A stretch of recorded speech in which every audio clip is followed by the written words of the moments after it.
Na mojej stránke na niektorých častiach vidíte, že mám video, ktoré som nahral, nejaký videonávod. Teraz si ukážeme, ako veľmi a ukážeme si, ako si nahrať takéto video, keď budete potrebovať snímať obrazovku. Čiže toto, čo sa deje na obrazovke, si natočiť a urobiť z toho video. Takže prejdeme do Google a dáme si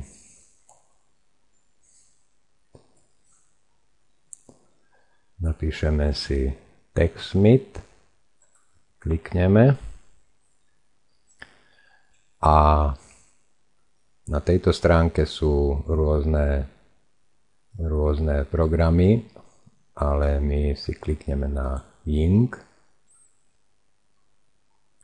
a táto služba, táto firma ponúka zadarmo tento Ying, ktorý je dobrý na nahrávanie krátkych videí a po prípade na učenie sa, keby ste v budúcnosti využívali viacej tento snímač obrazovky, tak potom samozrejme je lepšie si kúpiť platený, ktorý má už rôzne funkcie, oveľa je lepší ako tento Ying, ale zatiaľ budeme sa zaoberať s týmto Yingom. Takže klikneme na stiahnutie, spustiť program vo Windows, stiahnuť. Takisto je možnosť aj pre Mac.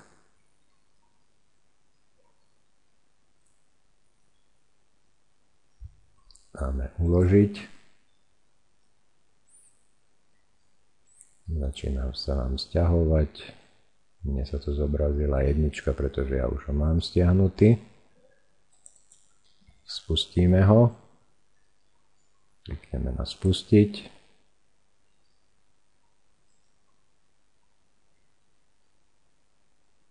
Pripravuje sa na inštaláciu. Klikneme na Installed, ale najprv musíme zaškrtnúť, že akceptujeme podmienky, inštalovať a program Ying sa nám začne po krátkej dobe inštalovať. Chvíľočku to trvá.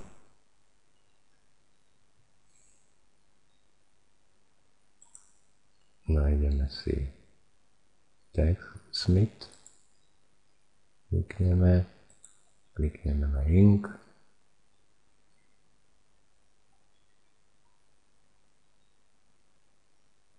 potvrdíme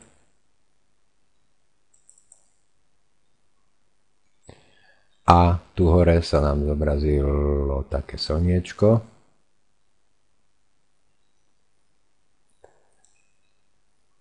Tu máme 3 možnosti. História, nastavenie, ale bude nás zaujímať táto ľavá časť. Prejdeme tu, čo chceme nahrávať, klikneme na kaptúre, na to prvé zľava a zobrazia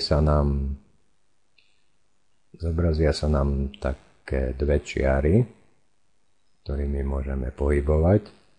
A chceme snímať len trebárs túto časť, pretože tá horná je zbytočná, spodná je takisto zbytočná, takže si nastavíme tam, odkiaľ budeme chcieť snívať obrazovku, klikneme ľavou myšou a ťaháme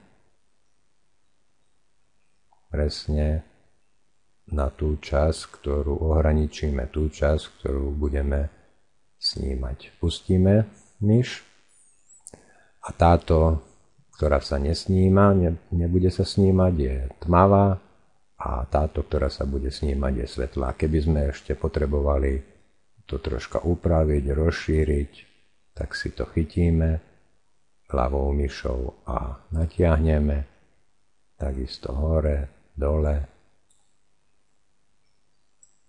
Pekne si to ešte potom môžeme dodatočne nastaviť. A tu dole vidíme, že máme okienko nové a prvé je na robenie obrázkov. To nás momentálne nezaujíma, ale zaujíma nás táto druhá časť, kde sa nám zobrazí video a klikneme na ňu a začneme nahrávať. Čiže kliknem, odpočítajú sa nám 3 sekundy a keď zmizne jednička a začne nám chodiť táto čiara, tak už sa nám nahráva to video. Môžeme tu vysvetľovať, rozprávať.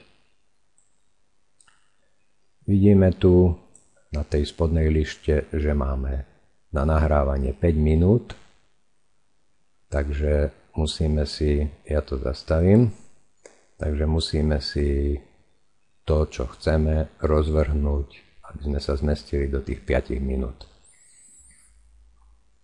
Keď už budeme mať video nahraté, klikneme na to ľavé okienko ako finish, ako ukončenie.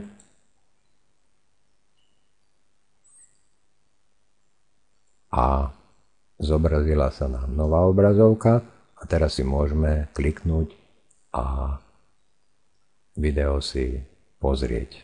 Znie jednička a začne nám chodiť táto čiara, tak už sa nám nahráva to video. Môžeme tu vysvetľovať, rozprávať, čiže tu nám beží bežec, tu máme čas, ktorý sme, ako dlho trvá celé video, hej, tu máme 23 sekúnd, tu nám beží čas, tu si môžeme pridávať zvuk, uberať zvuk, rozšíriť na celú obrazovku. Táto možnosť je zavrieť, táto možnosť je poslať na túto adresu, na screencast.com, alebo tam si môžeme to video uložiť na ich stránku, alebo si ho uložíme do nášho počítača. Takže skúsime si ho uložiť, môžeme zmeniť si túto adresu, napríklad tak, dáme si ho na pracovnú plochu, uložíme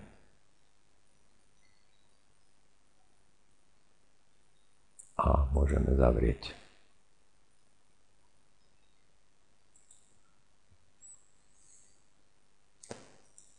Tu ho máme.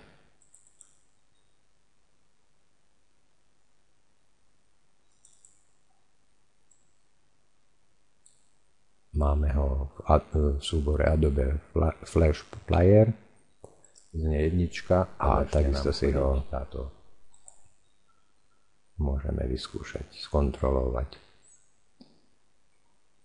To video potom si vložíme na svoju stránku webovú a môžete snímať svoju obrazovku, vysvetľovať, robiť rôzne kurzy, čo sa týka ohľadom snímania obrazovky. Takže na vyskúšanie nezabudnite zadarmo do 5 minút tento malý softvérik si stiahnuť a môžete si ho skúšať.